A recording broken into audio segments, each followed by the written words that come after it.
to DJ Coffee Talk. Let's get buzzed. Buzz. Cheers. The nutrition. I don't know. I'm gonna take a shot. I guess we don't have to tap it. It's fine. I'm for it, regardless. Bit of a habit, I guess. So, Mr. Seth Curtin, thank you for being with us. Thanks for having me. Overall interesting dude, always has good adventures. You're at U of A, you probably know who he is. And he makes TikToks now, and he's repurposing old vines and TikToks, and it's amusing. Yeah. Also DJ, friend of ours. That's me. That's him in his entirety. That's it. That's It's the essence of the podcast is over. We don't need to do anything else. yeah, I thought, it'd be kind of cool to talk to you about, in the weird time of COVID, some stuff about mental health, which is kind of a switch up from what we usually talk about, which is usually a little bit lighthearted, a lot of joking around, so I thought it would be kind of fun to get your take on kind of how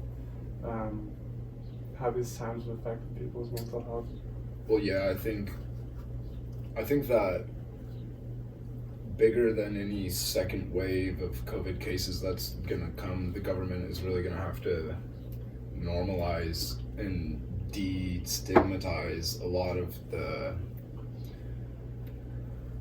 the kind of like public opinions towards mental health and talking about mental health, because people are, locked up in their houses and stuff on a regular basis. I feel like a lot of people are struggling. I don't know. I feel like mental health, like, help in the next year is going to be huge. Like, people seeking help for their mental health. Do you think that's because they've noticed all the stuff going on in their head after they had to get out of the routine and just sit and be with their thoughts? Yeah, there's a lot more time to retrospectively think too, especially when you're just a lot of times by yourself for most of the day. I feel like that's something that people are gonna have to get comfortable talking about in the next couple of years.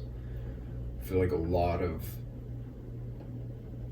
holes have kind of been exposed in people, that they didn't know they had problems with until they were locked up and quarantined with specific people, not doing much. Yeah. And I know you may not naturally bring this up on your own, but I know you're involved in the whole crisis line thing. Could you talk to us about what that is, how you got involved, and what your experience has been like with that?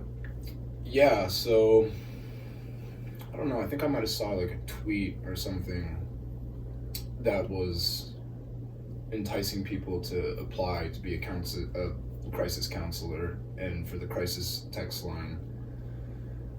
And I don't know, I just had a friend commit suicide, so that was just something I was thinking about a lot, is, what resources are there for these people that are in times that are really rough for them. And so I applied and they accepted my application. I had to take a class. I think it was a 7-week class, but it was about as much work as a 3-credit college course, I was all online on Canvas or whatever, and I had to sit there and learn about, words that you should use versus words you shouldn't use when people are talking to you about something. And a lot of it is people that are just really on the fence of I'm about to do something stupid, or I'm realizing that this isn't a good decision that I'm making right now, and that I just want somebody who isn't going to pass judgment on me to know, and it really is very difficult at times. And I'm not supposed to talk about specific cases at all or anything, but there's been plenty of times where I really wasn't sure, did this person just kill themselves, or when they stop responding, that's kind of where it gets scary. And you just gotta hope that, they stopped responding because maybe they found some mental clarity or something. But there's also resources where you can have a wellness check kind of done on someone. You can alert not authorities, but the crisis line has people all over the country that like will go and like check up on somebody, and it's really interesting. It's fulfilling, but at the same time it's really hard. It kind of puts a damper on my mood, but it's great. It's a great thing to do. It's only 4 hours a month that they ask of you, and the training is obviously a lot more extensive, but 4 hours of your time for a month is not a lot, at all. To, you could be helping somebody in ways that you will never understand, Yeah. Well, what is the conversation process like when you're doing it? Because you can't. What do they teach you on how to talk to someone when they're really on the edge, though? Because I feel like sometimes when people have good intentions to help someone in a bad place, they almost force solutions onto them. Yeah. Maybe just typically, you know way more about this than I do, but just typically people, when they see someone in pain, they're like, oh, let me solve this problem for you. Maybe not everybody, but maybe just a subset. A big group of people will do that, and then maybe that makes people feel more trapped. And I'm just curious as to what you do in order to keep the channel open, and make them feel accepted, but not enable them to do something stupid at the same time. Yeah, so you're not there to fix their problems, You're there just so that way they have somebody to talk to who they don't know, it's a complete judgment-free, it's like a stranger that you can just vent to, kind of. And there's a lot of like trigger words that you're not supposed to use, and phrases that they tell you that you can't use or shouldn't use. What would one of those be?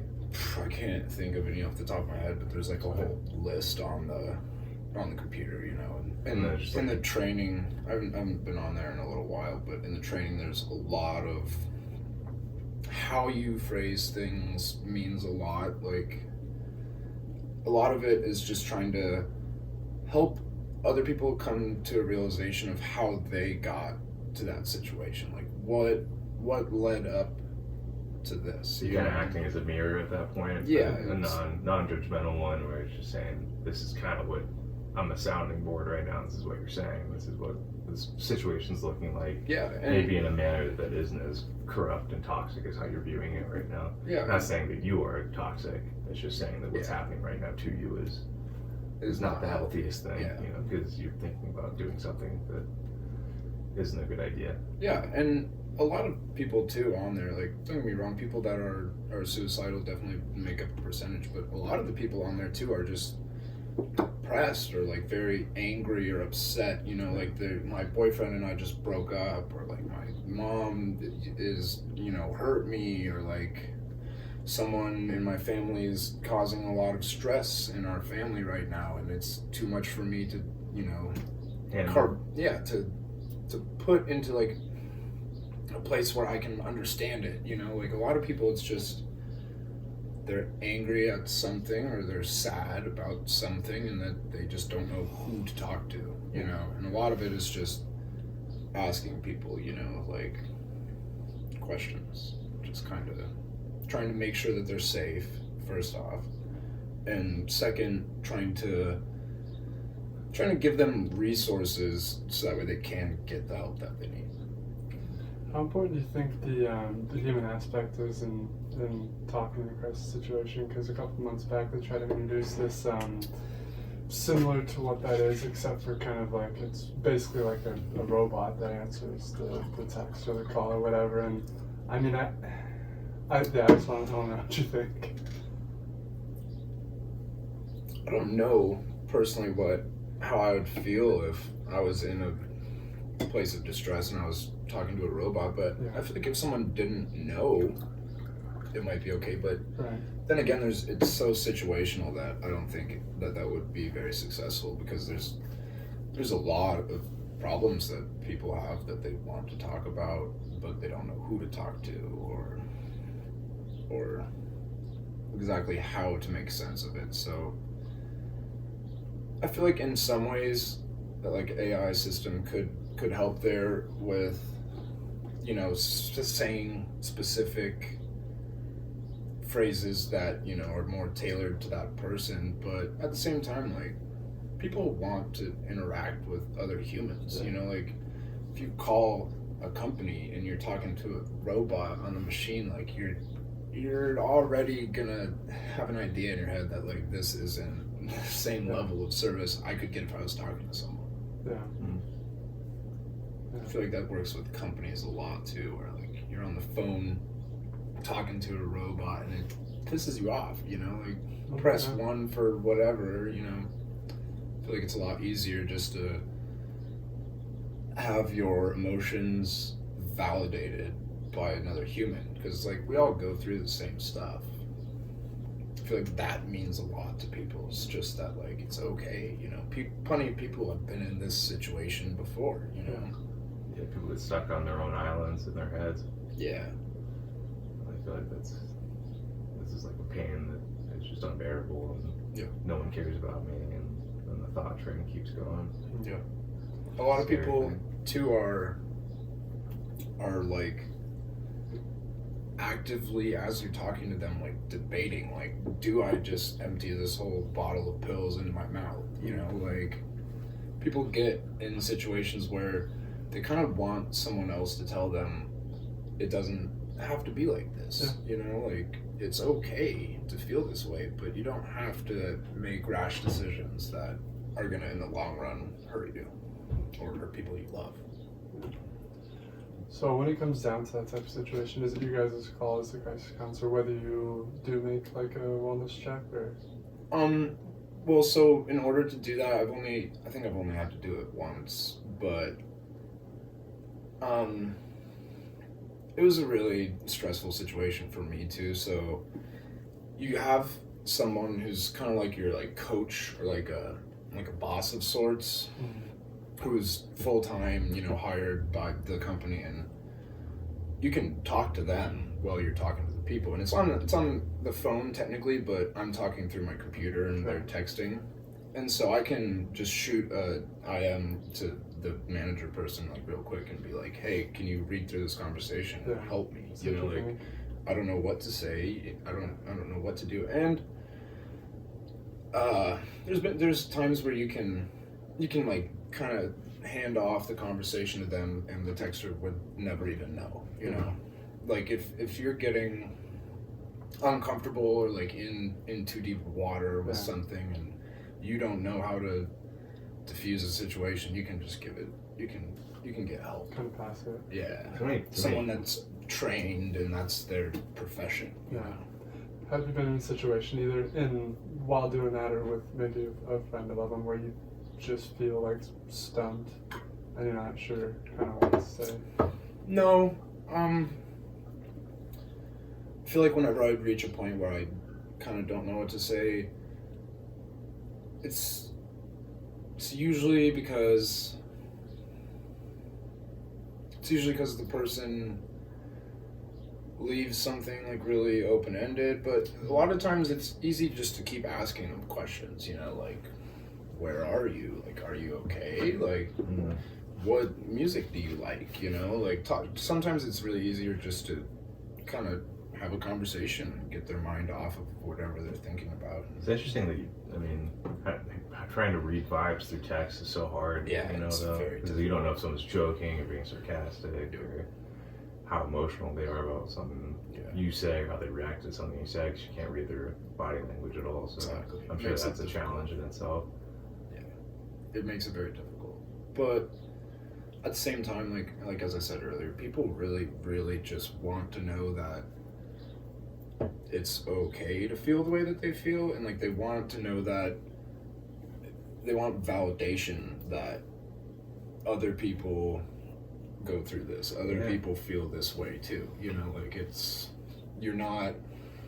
nothing's wrong with you, you know, like you're not crazy. Broken.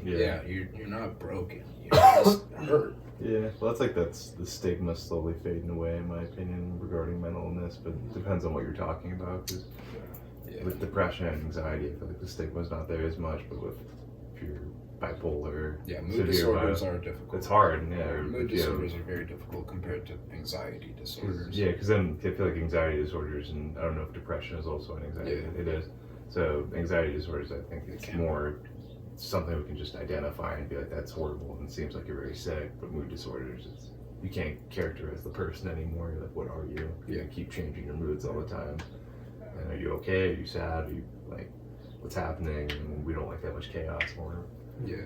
On average, when we're talking to people, in my opinion. Yeah, and even like with my experiences, like as a kid, in like, I don't know, like 3rd grade maybe, I was having like just a really difficult time with school, like my teacher and my class, and I felt that going and talking to the counselor was like, something's wrong with me, you know, like this person isn't gonna fix me, you know, like I'm myself. But then as I got older, like there was plenty of times where I felt very comfortable and wanted to go talk to a counselor just so I could have someone that's non-judgmental, that has my best interests in mind, and you know, I can tell them anything and no one else needs to know. No one.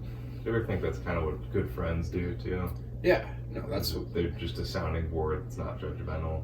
Exactly. They have their best interest, your best interest in mind. I mean, otherwise, they're not a good friend. Exactly. I feel like a lot of times people get friends that aren't. I'm diverging a little bit. People will get friends that don't have their best interests in mind. Yeah. You know? Or it's shared values. It's just a little bit more superficial. Yeah. It might lead into the shitty situations people get into because they don't like their environment. And they start feeling like shit, and then people don't really support them actually, and everything starts falling. You know.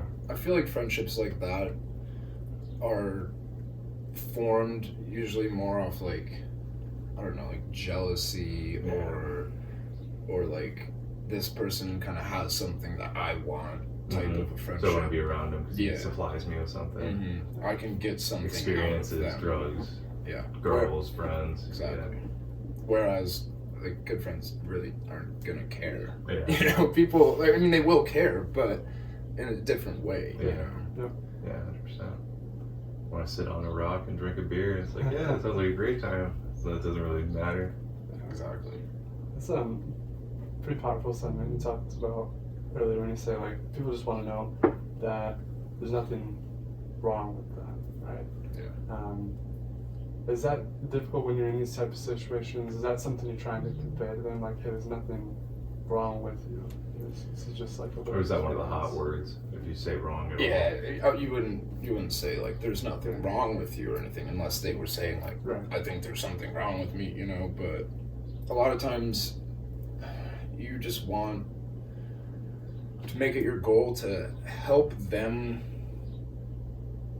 come to realizations on their own. You're just kind of there so that way they can bounce things off of you. They can, you know, they can get what they need out of the conversation, but those you know, repairing type of thoughts have to come from yourself.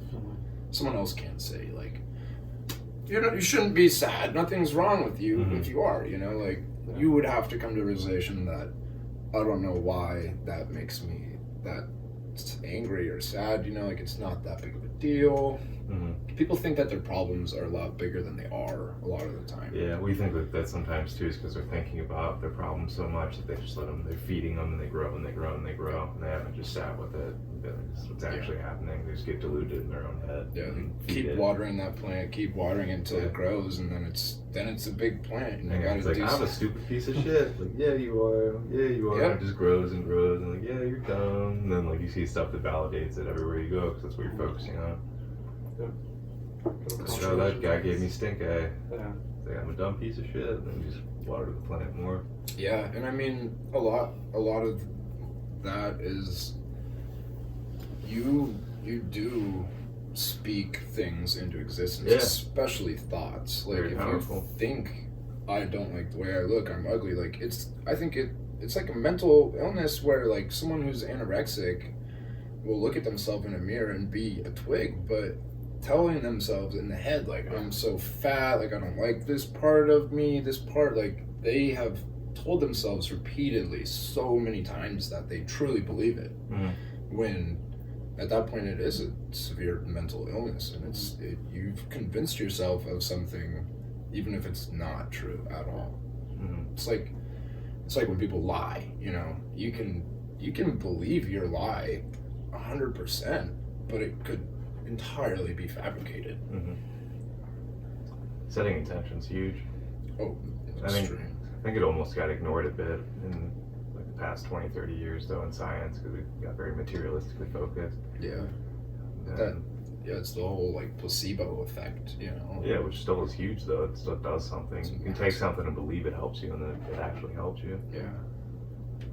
So, I think just like belief carries a lot of weight in actualizing thoughts. You know, Mhm. like people that are at the top of their game in their craft, you know, like look at any professional athlete or like musician, anyone that is creative in their own way, they tell themselves every day, you know, I am the best at this. Like, I love what I do and I'm going to be the best, or I am the best. And they tell themselves that until they reach their goals, you know, like people don't make it on, you know, headlining a festival by telling themselves like, oh, I'm a shitty producer and I'm a bad DJ, my music sucks, you know, like you have to own that. You have to believe in yourself for you to get to that point. Yeah, you gotta find a way to find a belief that is not delusional at the same time though, because you can, and that's like the fine line you gotta walk, because sometimes you could be delusional about how good you think you are, but maybe you were true the whole time until you manifest it. But sometimes there's cases of people that act like they're hot shit, you know, and then they're not that good. But I feel like that's where the world will give you a reality check, though. Yeah, exactly. People are brutal. People are not nice yeah, regularly. You know, most people are not. You know, like it's a tough world. No matter what you do, you could do something exactly how you want to do it, exactly how so many other people love it. But then there's that one person that's like, Fuck I you. hate this. You know, like this is your life work, and I hate it. And there's always people like that. Like, you gotta love your haters, because that's what validates you that you're doing something right, you know? Like, people are giving you shit for it. yeah, because really, the only reason people are gonna give other people hate is because maybe that's attention that they should have felt that they should have earned, or they Could should have had. Yeah. Exactly, that they didn't do something. They used to DJ it once, and then now you're a huge DJ, and you took that from me. That's how you do like it.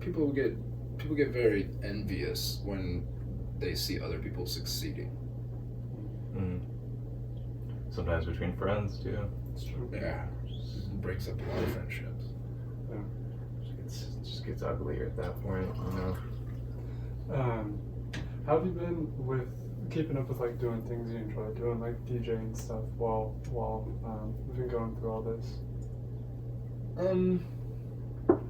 I feel like I've had a lot more time where I can just wake up and be like, I'm gonna go on a hike by myself and go to like one of my favorite trails and just go sit up there and be with my thoughts. And I like to meditate in nature a lot. I like to just be away from everything, you know, not a building in sight, and just focus on something that I've been thinking about, or something that's been getting me down, and I'll just sit there and think about it until I feel like I've moved somewhere with it. Like, I don't have to solve my problems ever when I'm meditating, or when I'm alone, or when I'm thinking about something, but I feel like just the thought of how can I make progress on this does a lot for you. Like, I have a lot of time to DJ, and I've been, you know, I kind of just get in my head with that sometimes. I could sit there and mix for 10 hours before I even realize an hour went by. Yeah.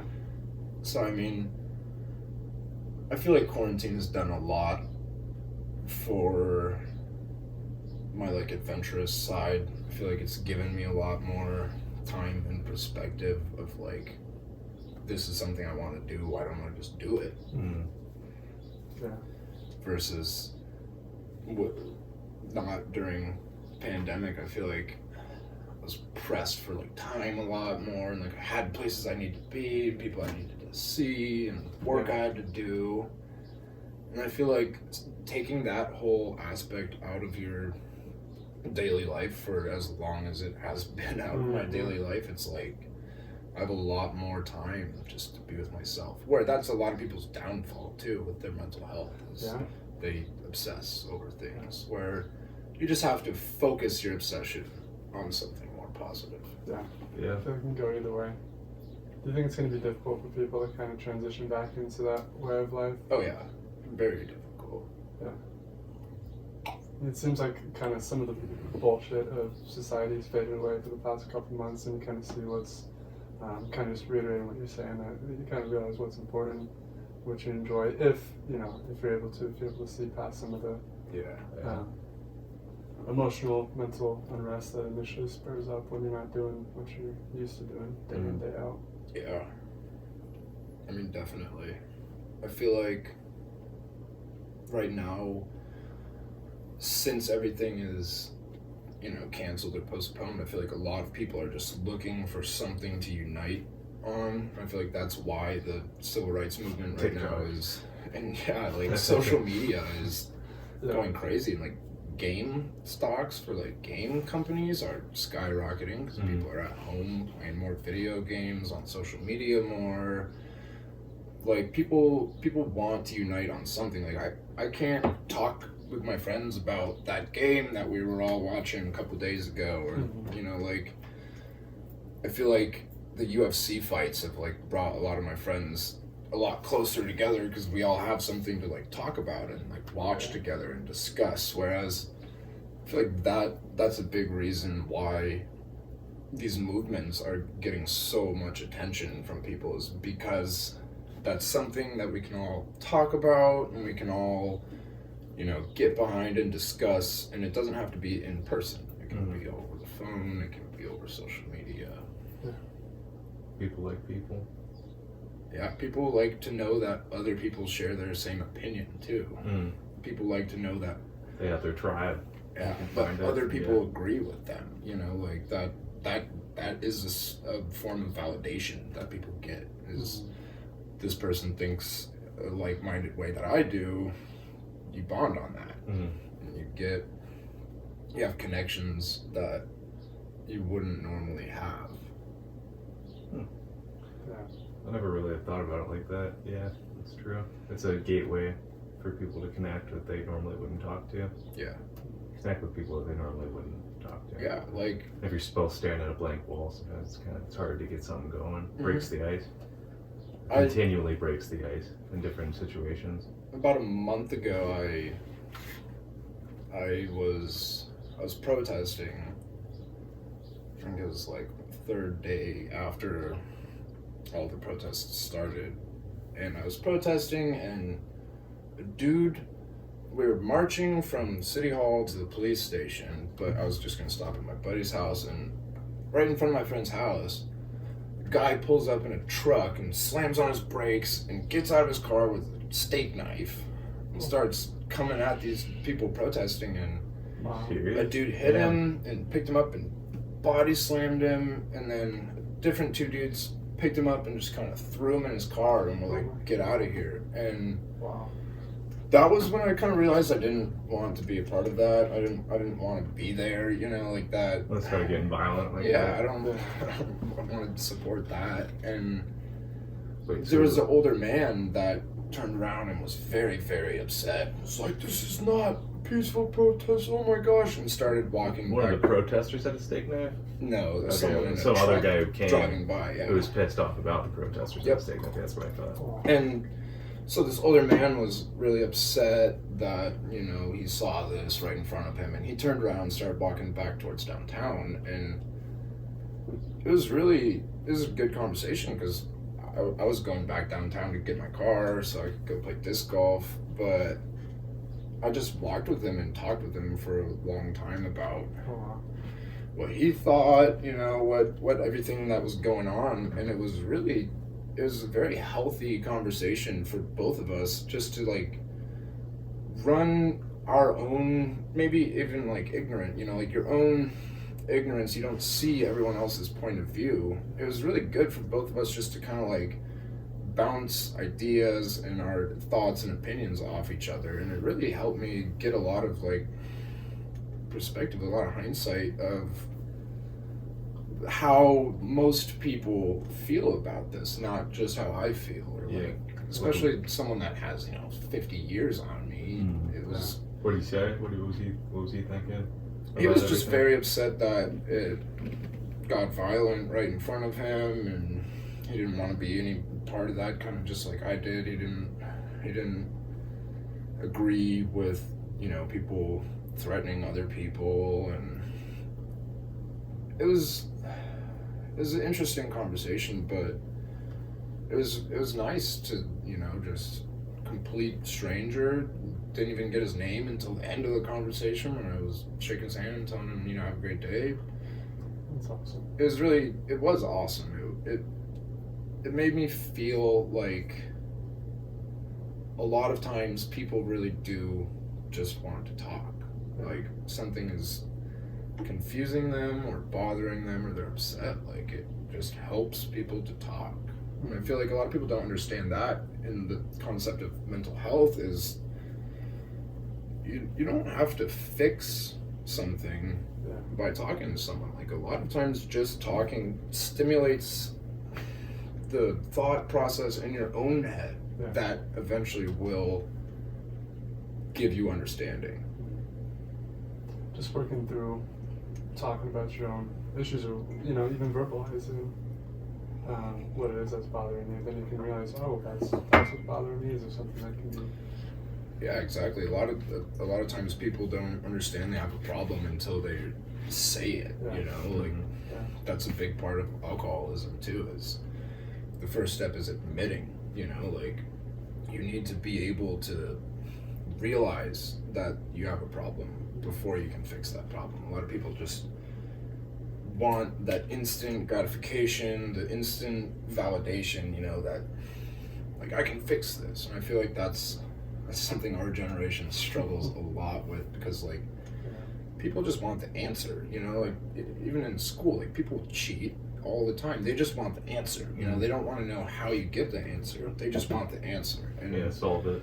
It's the same with mental health. You can't get the answer and know how to do it. You're skipping a lot of important steps. And my mom being a teacher, I was told that all the time, that like my generation really likes to shortcut things. We don't like to do the whole journey. We just want the destination. But like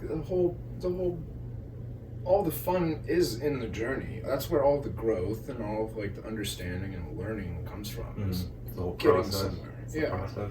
Don't get me wrong, like if you're driving cross-country road trip, wherever your destination is may be beautiful, but like you have to travel a long way to get there, and that's a lot of that is what you're going to remember. Absolutely. You can't just shortcut everything in life. Otherwise, you don't actually get any real progress. Or life. You don't even have a real life at that point. You're just getting checkpoints.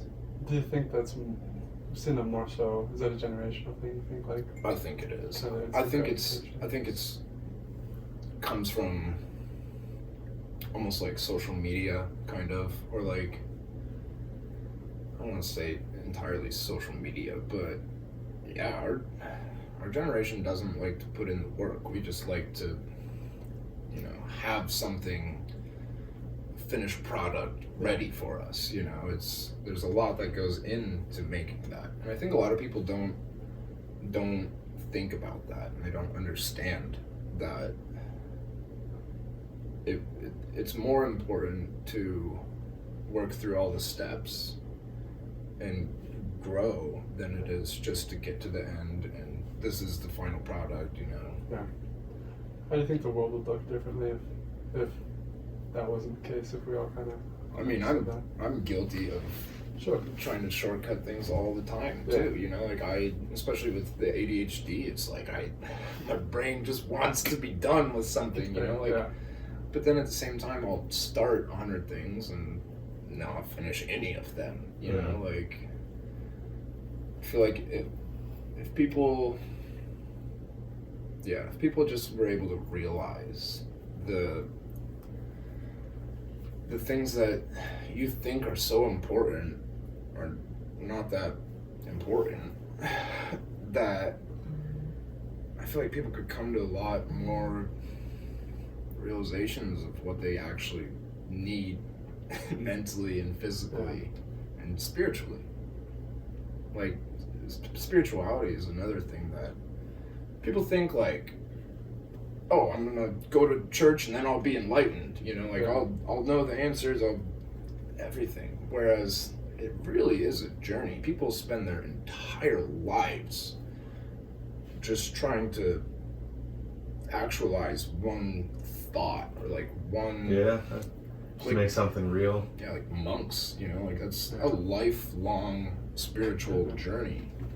It's not, oh, I'm a monk now, I'm enlightened, I know everything, you know, like you have to take all those steps to get to the point where you do feel enlightened, you know, and that's not something anyone else can judge for you either. Yeah. That's something that it's all up to you. But I think a lot of people, it's kind of, that happens even when people are creating something, you know. You make like one big work, and essentially your life is like a journey through one big piece of artwork, you know. It takes your whole life to make that thing real.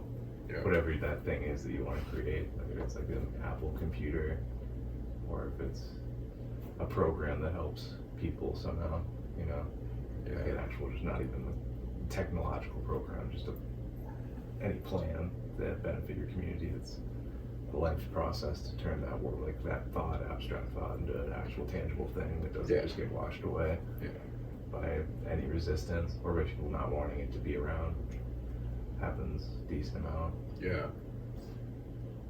Well, I don't think we've ever talked about this. What's your idea of spirituality? What's spirituality mean to you? I don't know. So I stopped going to church like often as a teenager, whereas I did go, you know, every Sunday when I was a kid, almost every Sunday. But I stopped going a lot because of hockey. I would be traveling, and my parents just wouldn't.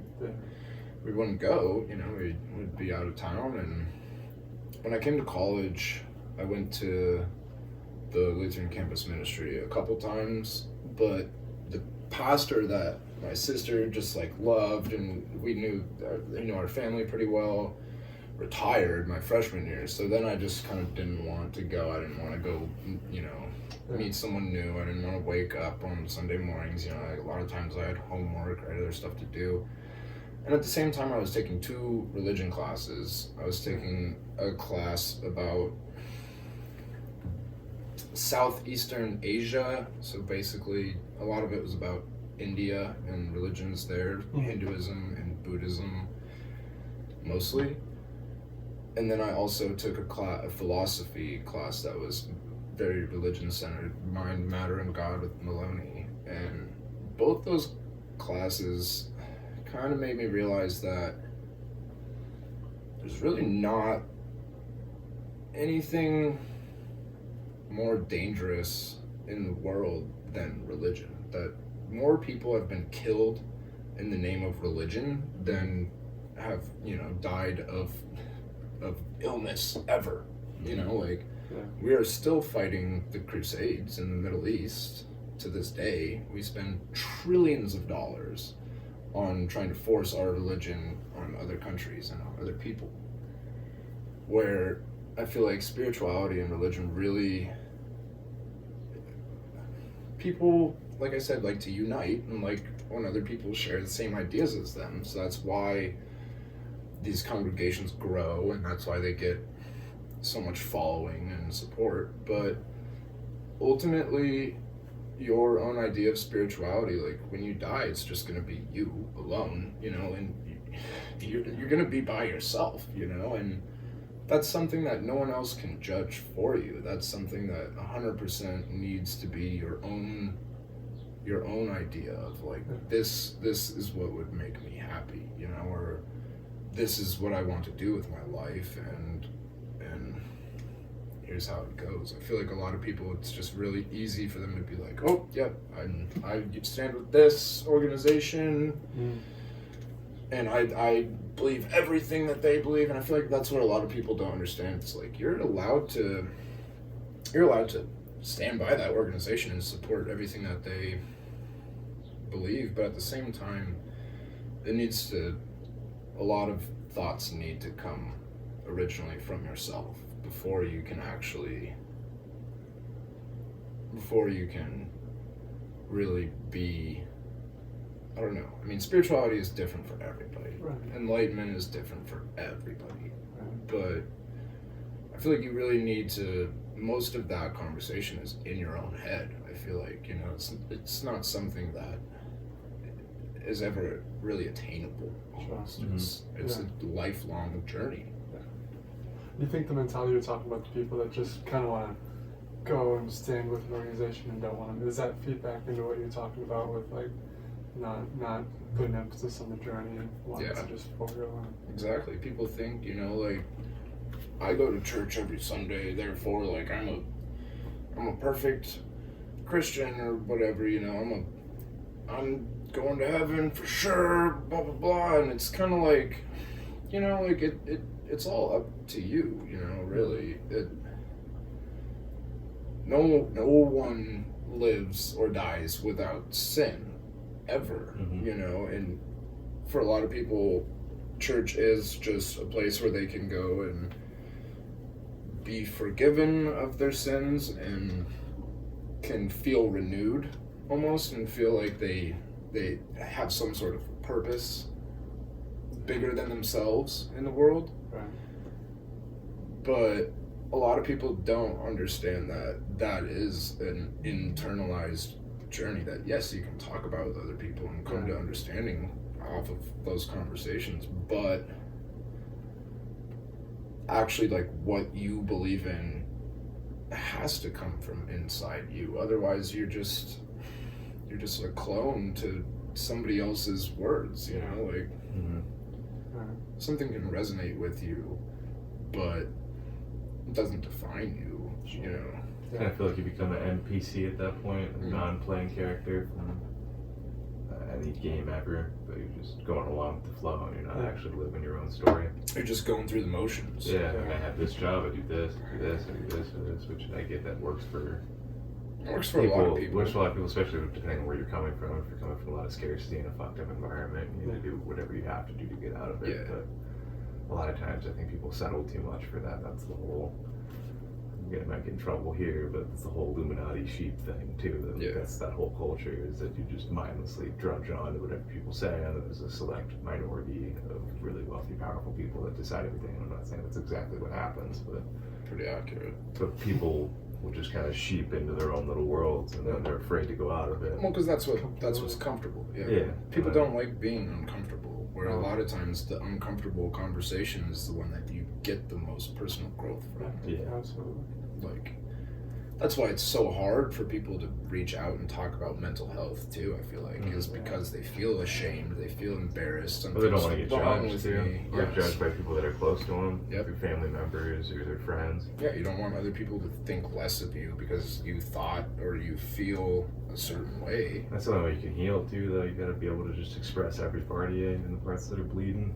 You know, Yeah, it's like this is part of me. having a broken bone. Like, yeah, it might suck to have to get to the hospital to get that bone fixed, but it's not gonna heal on its it's gonna heal a lot faster with someone else's help and a discussion and action being done. Whereas if you just sit there and think like, oh, my bone is broken, like it's probably gonna heal again. wrong. You know, like it's hard too, because sometimes it's just very difficult unconscious pain and traumas that torment people. Yeah. You know? Well, it's from when they were kids, something like they were in middle school, they got bullied, and then you got to register it again. And then when you're older, that really fucking sucks, because you really don't want to go back into that and be like, that happened. Like, oh God, I feel horrible. And then I feel like then you're there again. You just feel the fear and the pain.